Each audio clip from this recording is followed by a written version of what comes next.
The moving truck pulled away from the curb, leaving Andrew Johnson standing alone in the driveway of his new home. He ran his hand over his close-cropped hair and took a deep breath.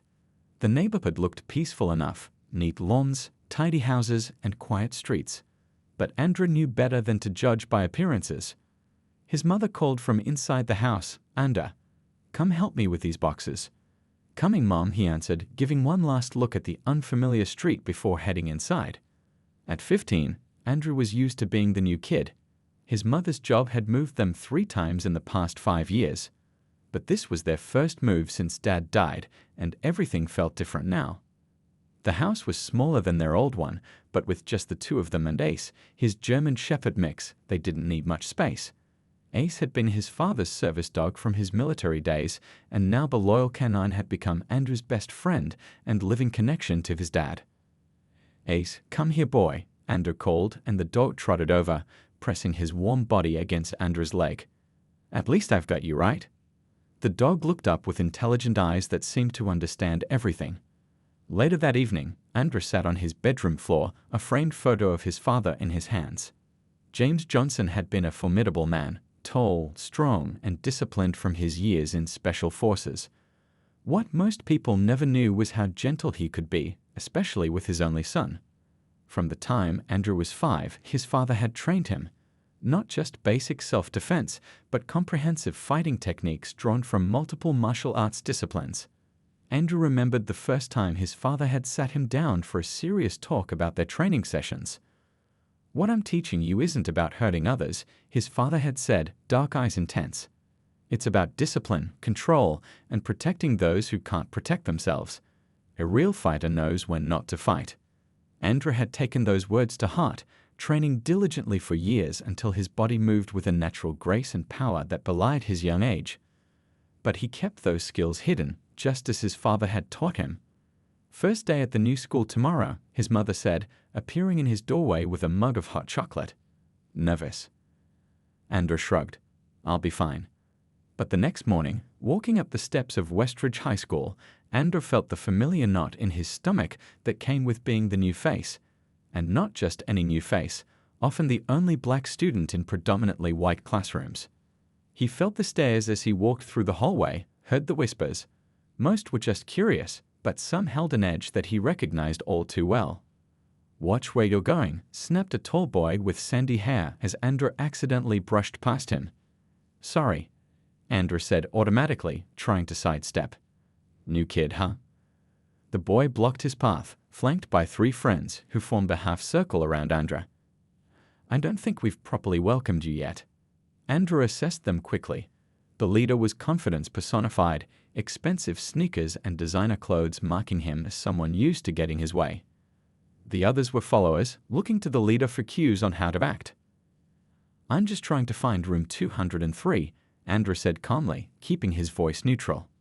"Oh, it's right down there," the leader said with a smirk. "Let me show you."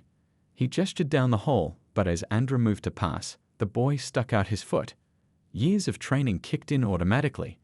Andrew smoothly sidestepped the attempt, making it look like a lucky accident rather than the calculated move it was. The leader's eyes narrowed slightly. "I'm Jordan Meyer.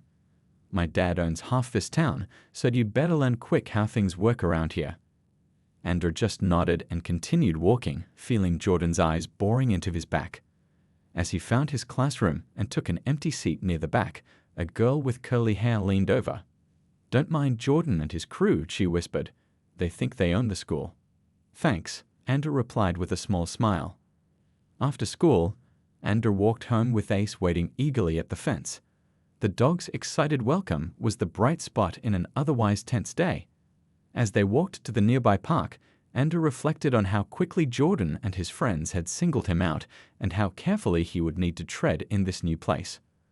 What no one at Westridge High realized was that beneath Andrew's quiet exterior was a fighter who could take down men twice his size, a skill he hoped he'd never have to use, but one that had become as natural to him as breathing. The weeks at Westridge High passed slowly for Andrew. Each morning, he would wake up before sunrise, go through the training routines his father had taught him, and then head to school, trying his best to blend into the background.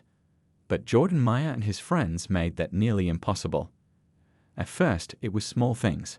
Someone would accidentally knock Andrew's lunch tray in the cafeteria. His gym clothes would mysteriously disappear from his locker. People would suddenly stop talking when he walked by.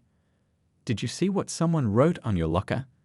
asked Tainana, the curly-haired girl who had spoken to him on his first day. She had become one of the few friendly faces in a sea of cold stares. Andrew looked at the scrawled words and felt a familiar sinking feeling in his stomach.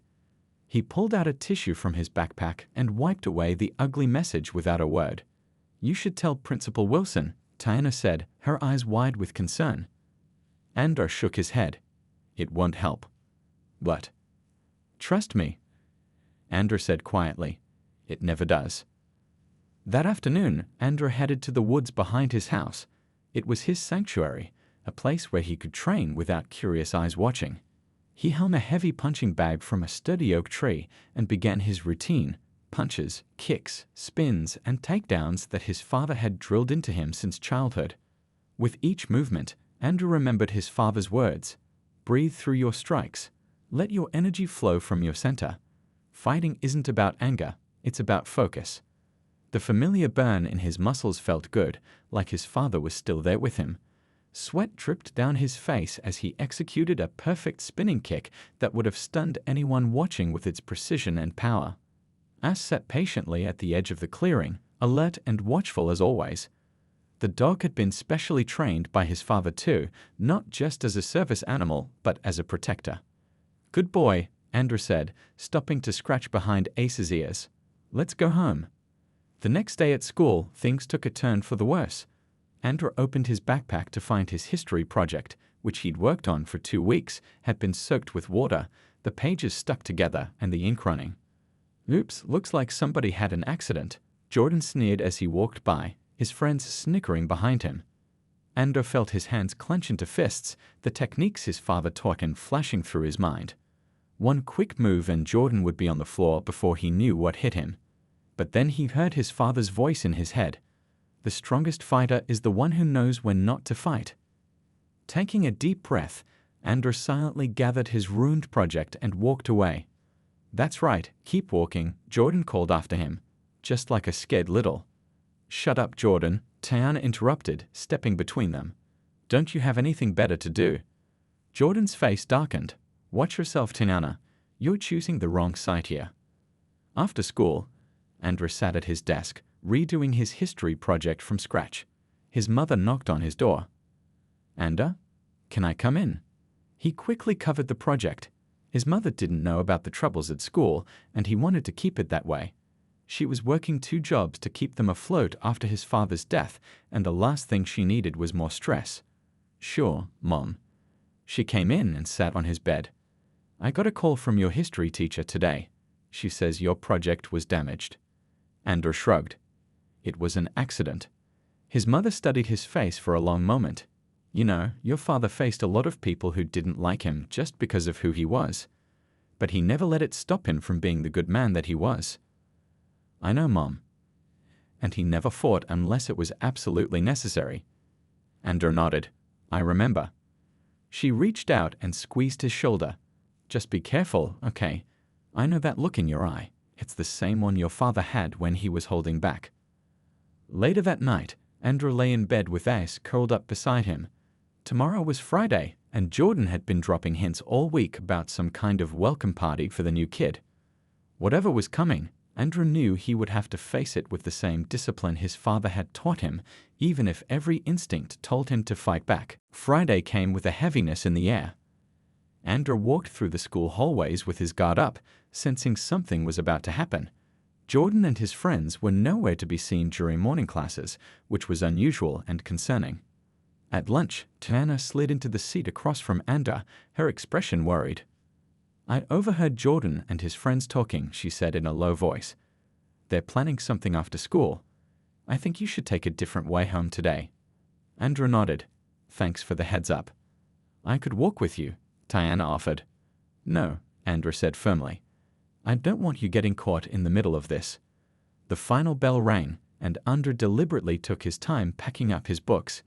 He waited until most students had left before heading out a side exit, hoping to avoid whatever Jordan had planned. The street was quiet as he took a longer route home, cutting through the community park. He was almost home when he noticed Ace wasn't in the yard waiting for him. That was strange. Ace was always there, standing at the fence, tail wagging when Andrew came home from school. "Ace?" Andrew called, a knot forming in his stomach. He pushed open the gate and ran to the backyard. "Ace?" The dog wasn't there. Andrew rushed inside, checking every room, but their house was empty. His mother wouldn't be home for hours, and she would have texted if she'd taken Ace somewhere. Andrew's phone buzzed with a text message from an unknown number. When he opened it, his blood ran cold. It was a photo of Ace with Jordan's hand clearly visible holding the dog's collar. The message read, "Looking for something. Baseball field behind the elementary school." Andrew's hands shook with rage. Using his training, he took 3 deep breaths to center himself. Then he ran. Not just a normal jog, but the full-speed sprint his father had drilled him on, pacing his breathing perfectly for maximum efficiency. He reached the baseball field in 8 minutes, a trip that would take most people 15. The field was empty except for Jordan and 4 of his friends gathered near the abandoned dugout. And there was Ace, tied to a fence post, looking distressed but alive. "Hey, there he is," Jordan called out. "Wondering how we got your mutt? Your back gate isn't very secure." Andrew said nothing, his eyes locked on his dog. His father's training kicked in automatically. Assess the situation, count the opponents, look for weapons, plan your moves. 5 boys, no visible weapons, but he noticed a baseball bat leaning against the dugout wall. "Let my dog go," Andrew said, his voice steady despite the fury coursing through him. "Sure thing," Jordan replied with a smirk. "We just wanted to have a little chat first. You said you've been at our school for a month now, and you still haven't learned your place." "I'm not looking for trouble," Andrew said, slowly moving closer to Ace. "I just want my dog." One of Jordan's friends, a stocky boy named Pete, stepped forward. "Well, that's too bad, because trouble found you." Andrew was still 5 feet from Ace when Pete shoved in hard.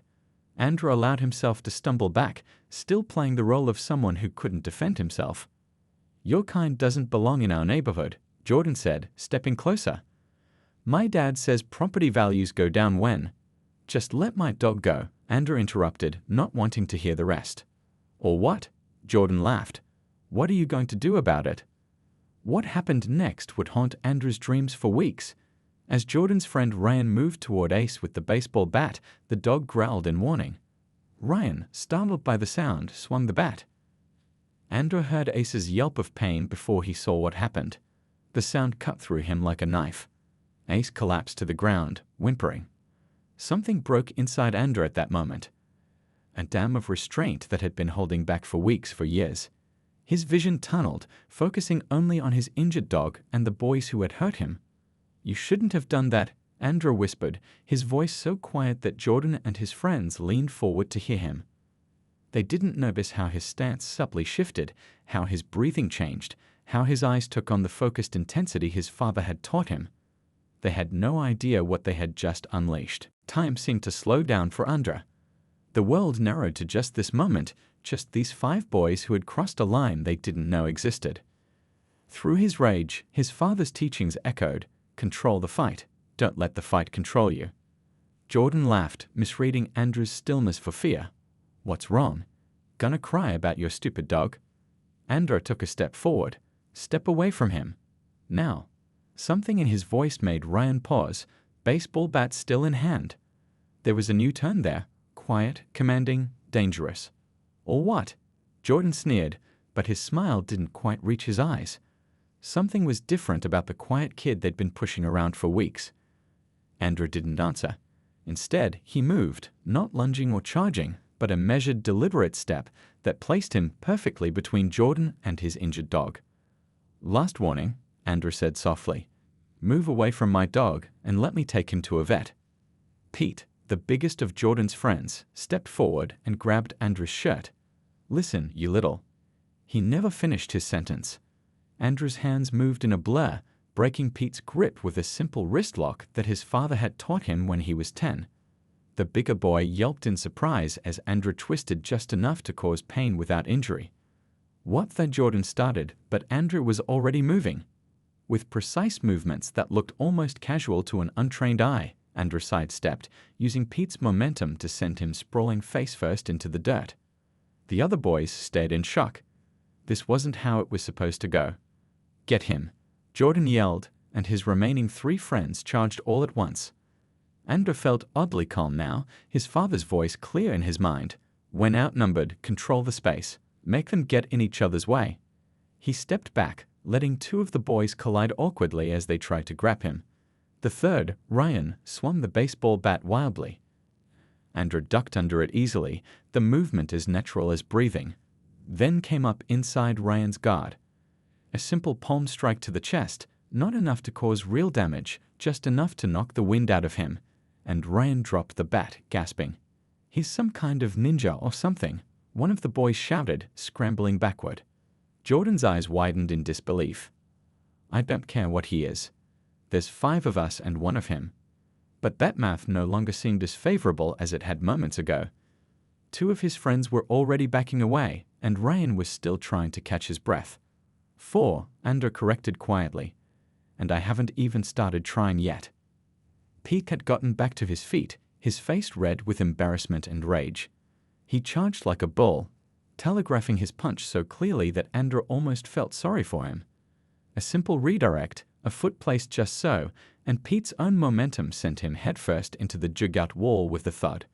3 down, barely 10 seconds into the fight. The remaining friend of Jordan's turned and ran without another word. Now it was just Jordan, standing between Andrew and his injured dog, the confidence draining from his face as he realized the quiet kid he'd been tormenting was something else entirely. "Look, it was just a joke," Jordan said, backing up slowly. "We weren't really going to hurt your dog." Andrew looked past him to where Ace lay whimpering. "It doesn't look like a joke to me." For the first time, genuine fear flashed across Jordan's face. He reached into his pocket and pulled out a small pocket knife, flicking it open with shaking hands. "Stay back." Andrew's eyes focused on the blade. His father had trained him extensively with weapons, how to disarm an opponent safely, how to turn their own weapon against them. "You really don't want to do this," Andrew said calmly, though inside he was calculating exactly how many moves it would take to disarm Jordan without either of them getting cut. Jordan lunged with the knife. Andrew moved like water, his wrist deflecting Jordan's arm, his foot hooking behind Jordan's ankle, his hand gripping and twisting in one smooth motion. The knife fell to the ground as Jordan cried out, his arm locked in Andrew's grip at an angle that threatened pain but caused none. "I could break your arm right now," Andrew said softly. "After what you did to my dog, part of me wants to." "Please don't," Jordan whimpered, all bravado gone. Andrew leaned in close. "I won't. Not because you deserve mercy, but because my father taught me better than that." He released Jordan with a small push that sent him stumbling backward. "If you ever touch my dog again, if you ever even look in our direction, I won't hold back next time." Jordan nodded frantically, then turned and ran after his friends, not looking back. Andrew rushed to Ace's side, gently untying him from the fence post. The dog whimpered as Andrew carefully examined him. The bat had struck his hind leg, which was already swelling. Ace tried to stand but yelped in pain. "It's okay, boy," Andrew whispered, tears finally coming now that the fight was over. "I'm going to get you help." He pulled out his phone with shaking hands and called Tiana, the only person he could think of who might help. "Anda, what's wrong?" She answered immediately. "They hurt Ace," Andrew said, his voice breaking. "I need to get him to a vet, but I can't carry him all the way there myself." "Where are you?" Tiana asked without hesitation. "Baseball field behind the elementary school. My mom and I will be there in 5 minutes." Tiana arrived with her mother in a blue sedan that pulled right onto the edge of the baseball field. Andrew had never been so relieved to see anyone in his life. "Oh my goodness," Tiana's mother said as she jumped out of the car. She was a nurse at the local hospital, and her professional calm took over as she assessed the situation. "What happened?" Andrew hesitated, unsure how much to say. "Some boys from school," Tiana filled in, giving Andrew a look that said she understood. "They hurt his dog." Tiana's mother knelt beside Ace, her hands gentle as she examined the injured leg. "It's not broken, I think, but he needs a vet right away. Let's get him in the car." Together, they carefully lifted Ace, who whimpered as they placed him in the backseat. Andrew climbed in beside his dog, cradling Ace's head in his lap. The nearest animal hospital is about 15 minutes away, Tiana's mother said as she drove quickly but carefully through the neighborhood streets. Thank you for helping, Andrew said quietly, stroking Ace's fur. I don't know what I would have done if you hadn't come. Tiana turned in her seat to look at him. What exactly happened back there? When we drove up, I saw Jordan and his friends running away like they'd seen a ghost. Andrew looked down at his hands, which were steady despite everything that had happened. They crossed a line. Did you? Tiana hesitated. Did you fight them? Andrew nodded slowly. I didn't have a choice. The waiting room at the animal hospital felt cold and sterile. Andrew sat with his hands clasped tightly, replaying the events at the baseball field in his mind. He had revealed his secret, the skills his father had taught him, the fighting ability he had hidden for so long. He's going to be okay, Tiana said, sitting beside him. The vet said the x-rays showed no breaks. They wanted to hurt him just to get to me, Andrew said, his voice hollow. Who does that to an innocent animal? Tiana's mother returned with coffee for herself and hot chocolate for the teens. The vet says we can see him soon. They've given him something for the pain and are wrapping his leg. Andrew's phone buzzed in his pocket. It was his mother. With everything that had happened, he hadn't called her yet. He stepped outside to answer. Anda, where are you? I came home and both you and Ace were gone. Mom, Andrew's voice cracked. Something happened. Ace is hurt, but he's going to be okay. We're at the animal hospital on Maple Street. I'll be right there, she said, concern evident in her voice. What happened? Were you hit by a car? No, I'll explain when you get here. 20 minutes later, Andrew's mother rushed into the waiting room, her eyes searching frantically until she found her son. She hugged him tightly. The vet says Ace will be fine, Andrew told her. He has a bad bruise and a sprain, but nothing's broken. Thank God, his mother breathed. She looked at Tiana and her mother. Thank you so much for helping my son and Ace. Of course, Tiana's mother said with a warm smile. Anyone would do the same. But Andrew knew that wasn't true. Not everyone would have dropped everything to help a boy they barely knew and his injured dog. The vet came out then, a tall woman with kind eyes. You can see your dog now. He's a bit groggy from the pain medication, but he's alert. They followed her to a small room where Ace lay on a padded table, his hind leg wrapped in a blue bandage. When he saw Andrew, his tail thumped weakly against the table. Hey boy, Andrew said softly, moving to his dog's side and gently stroking his head. I'm so sorry this happened to you. He'll need to rest for a few weeks, the vet explained. No running or jumping. He should put as little weight on that leg as possible while it heals. Andrew nodded, taking in all the instructions as the vet continued explaining Ace's care. Later, as they drove home with Ace carefully settled in the backseat of his mother's car, Andrew finally told her what had happened. About Jordan and his friends bullying him at school, about them taking Ace, and about the fight. You used what your father taught you, she said, not a question but a statement. Yes, Andrew admitted. I know he said to only use it when absolutely necessary, but they hurt Ace and I. Your father would be proud, his mother interrupted, her voice firm. He taught you those skills to protect yourself and those who can't protect themselves. You did exactly what he would have wanted. They pulled into their driveway, and Andrew was surprised to see Tiana sitting on their front steps. I wanted to check on Ace, she said, standing as they got out of the car. And on you. He's going to be okay, Andrew said, carefully lifting his dog from the backseat. Ace licked his face, as if trying to reassure him. What about you? Tiana asked, her expression serious. Jordan's dad is on the school board. What if they try to get you in trouble? Andrew hadn't thought that far ahead. His only concern had been getting Ace to safety and treatment. We'll deal with that if it happens, his mother said confidently.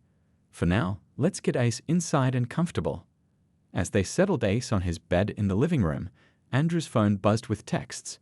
Word of what had happened at the baseball field was spreading through the school. Some messages were supportive, others were from people he didn't even know, asking if the rumors were true. Had he really taken down Jordan and his friends?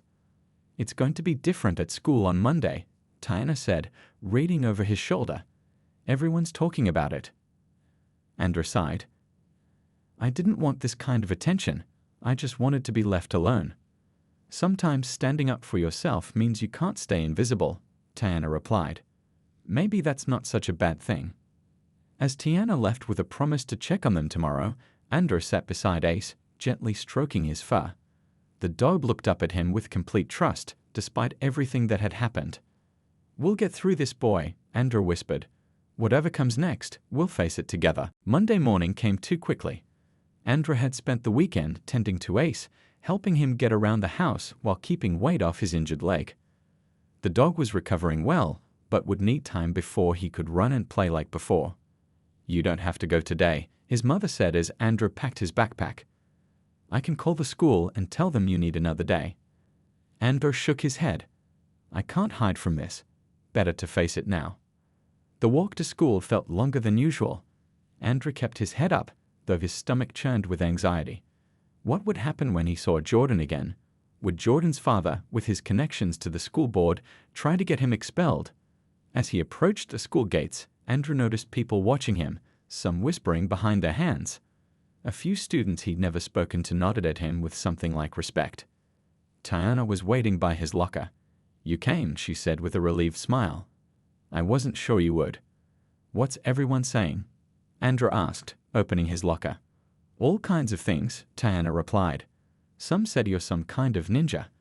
Others say Jordan started the fight and you were just defending yourself. Jordan's not here today, by the way. Before Andrew could respond, the school's vice principal appeared beside them. Andrew Johnson, the principal would like to see you in her office. Andrew's heart sank, but he nodded and followed the vice principal down the hallway. In his mind, he rehearsed what he would say. He wouldn't lie, but he needed to make them understand he had no choice. To his surprise, when he entered the principal's office, Officer Chen from the local police department was there too, along with the school counselor. Have a seat, Andrew. Principal Washington said, her expression revealing nothing. Andrew sat down, his back straight, just as his father had taught him. Am I in trouble? That depends, Officer Chen said. We'd like to hear your side of what happened on Friday at the baseball field. Andrew took a deep breath and told them everything, starting from the bullying he'd experienced since arriving at the school to finding out Jordan and his friends had taken Ace to the confrontation that followed. He didn't minimize his fighting skills, but emphasized that he had tried to avoid the fight and had only done what was necessary to protect his dog. When he finished, the adults exchanged glances. Jordan Meyer and his father tell a different story, Principal Washington said carefully. They claim you attacked without provocation and that they were just playing with your dog. Andrew's hands clenched in his lap. That's not true. We know, Officer Chen said, surprising Andrew. 2 sixth graders were playing basketball nearby and saw the whole thing. They recorded parts of it on a phone. Relief washed over Andrew. So you know I'm telling the truth. We do, the counselor confirmed. But we're concerned about a few things. First, your safety. Jordan's family is influential in this town, and his father is unhappy about what happened. Second, Principal Washington continued, we're concerned that you didn't report the bullying earlier. We can't help if we don't know what's happening. Andrew looked down. I've dealt with this kind of thing before. Reporting it usually doesn't help. Well, it will here, Principal Washington said firmly. This school has a zero-tolerance policy for bullying, and that includes the kind Jordan and his friends were engaging in. Officer Chen leaned forward. Andrew, where did you learn to fight like that? The boys described moves that sound like advanced martial arts techniques. My dad was in special forces, Andrew explained. He taught me since I was little, for self-defense. Your father taught you well, Officer Chen said with a small smile. Jordan and his friends are pretty banged up, but interestingly, none of them have serious injuries. That shows remarkable control on your part. The meeting ended with Principal Washington assuring Andrew that he wasn't in trouble, but that they would be watching the situation closely. Jordan and his friends would face disciplinary action when they returned to school. As Andrew left the office, he found a small crowd of students lingering nearby, obviously waiting to hear what happened. Tiana pushed through them to reach him. Well, she asked anxiously. I'm not in trouble, Andrew said, loud enough for everyone to hear. Someone recorded what happened. The principal knows the truth. A murmur went through the crowd. Andrew noticed several students looking at him with new interest, and others with something like admiration. By lunchtime, the story had spread throughout the school. Andrew found himself surrounded by people who wanted to sit with him, many of whom had never spoken to him before. Where did you learn to fight like that? Could you teach me that move you used on Pete? Is your dog okay? The questions came from all directions. Andrew answered politely, but without giving much away. This sudden attention felt strange after weeks of being ostracized. You're like a celebrity now, Tiana teased as they walked to their next class. How does it feel? Andrew shrugged. Weird. Yesterday they didn't want anything to do with me. Now they all want to be my friend. People respect strength, Tiana said. But I think they respect how you used it even more. You could have really hurt those guys, but you didn't. As they entered the classroom, Andrew's phone buzzed with a text from his mother. Just got a call from Jordan's father. He wants to meet with us tonight. Principal Washington will be there too. Don't worry, we'll handle this together. Andrew stared at the message, wondering what Jordan's father was planning. Whatever it was, he knew one thing for certain. He wouldn't back down from protecting himself or those he cared about. His father had taught him not just how to fight, but when to fight, and that lesson was proving to be the most valuable of all. Andrew and his mother arrived at the school precisely at 7 o'clock that evening. The halls were eerily quiet as they made their way to the conference room where the meeting would take place. Ace was healing well but still needed to rest, so Andrew had left him at home, comfortable on his bed with plenty of water nearby. Remember, his mother said as they approached the door, you haven't done anything wrong. Hold your head high. Andrew nodded, drawing strength from her confidence. When they entered the room, Principal Washington was already there, along with Jordan's father, Mr. Meyer. He was a tall man in an expensive suit with the same sandy hair as his son, but with cold eyes that assessed Andrew immediately. Thank you for coming, Principal Washington said. Please have a seat. Mr. Meyer didn't wait for pleasantries. My son has a black eye and bruised ribs, he said, his voice tight with anger. I want to know what the school intends to do about this attack. Mr. Meyer, Principal Washington began. As I've explained, we have eyewitness accounts and video evidence showing that your son and his friends initiated the confrontation. They took Andrew's dog without permission and injured the animal. Boys will be boys, Mr. Meyer dismissed with a wave of his hand. That doesn't justify what happened. Andrew's mother leaned forward. With all due respect, Mr. Meyer, taking someone's pet and hurting it isn't boys being boys. It's cruel and unacceptable. My son protected his dog after your son and his friends refused to let the animal go. Mr. Meyer's face reddened. Are you suggesting my son deserved what happened to him? I'm suggesting, Andrew's mother said calmly, that actions have consequences. Your son made a choice, and he encountered a consequence he didn't expect. Andrew had been silent, watching the adults talk about him as if he wasn't there. Now he spoke up. I didn't want to fight them. I asked them multiple times to let my dog go. They refused and then hurt him. What was I supposed to do? Mr. Meyer turned his cold gaze to Andrew. You could have called the police. And my dog would have been injured even worse by the time they arrived. Andrew pointed out. I did what I had to do to protect him. I didn't seriously hurt anyone. I made sure of that. Principal Washington nodded. That's been confirmed by the medical reports. Despite Andrew's obvious training, he showed remarkable restraint. Training? Mr. Meyer's eyes narrowed. What training? My late husband was in special forces, Andrew's mother explained. He taught our son self-defense from a young age. A flicker of something, perhaps respect or wariness, crossed Mr. Meyer's face. I see. Mr. Meyer, Principal Washington continued, the school board has reviewed the evidence and statements from all parties involved. Your son and his friends will face a 2-week suspension for bullying, property damage, and animal cruelty. Andrew will not be penalized for defending himself and his pet. Mr. Meyer's jaw tightened. This isn't over. My family has been in this town for generations. We have influence here. So does Justice, Andrew's mother replied steadily. And video evidence is pretty influential too. After a tense silence, Mr. Meyer stood abruptly. Jordan will be transferring to Westlake Prep next semester anyway. But until then, your son would be wise to keep his distance from mine. After he left, Principal Washington sighed. I apologize for that. Mr. Meyer isn't used to not getting his way. It's okay, Andrew said. I'm just glad the truth came out. 3 weeks later, life had found a new normal. Ace was healing well, now able to put weight on his injured leg again. The excitement at school had died down, though Andrew was no longer the invisible new kid. He had gained genuine friends who liked him for who he was, not just for what he could do. One Saturday morning, as Andrew was walking Ace slowly through the park, careful not to overexert the still recovering dog, he spotted a familiar figure sitting alone on a bench. It was Jordan, looking smaller somehow without his usual crowd of friends. Andrew hesitated, then decided to keep walking. But Ace had other ideas. The dog pulled gently toward Jordan, tail wagging slightly. Your dog is weird, Jordan said, looking up as they approached. After what happened, he should hate me. Andrew stopped a few feet away. He's better at forgiveness than most people. An uncomfortable silence stretched between them until Jordan finally spoke again. I'm leaving for Westlake next week. I heard. Jordan kicked at a pebble on the ground. My dad's making me see a counselor. Says I have anger management issues. He made air quotes with his fingers. Does it help?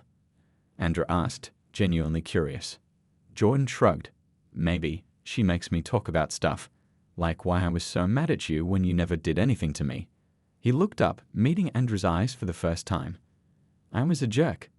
And what we did to your dog, that was messed up. I'm sorry. The apology was awkward but seemed sincere. Andrew nodded slowly, remembering his father's words about the hardest fights sometimes being the ones where you choose not to fight at all. How's he doing? Jordan asked, gesturing to Ace. Better. The vet says he'll make a full recovery. That's good.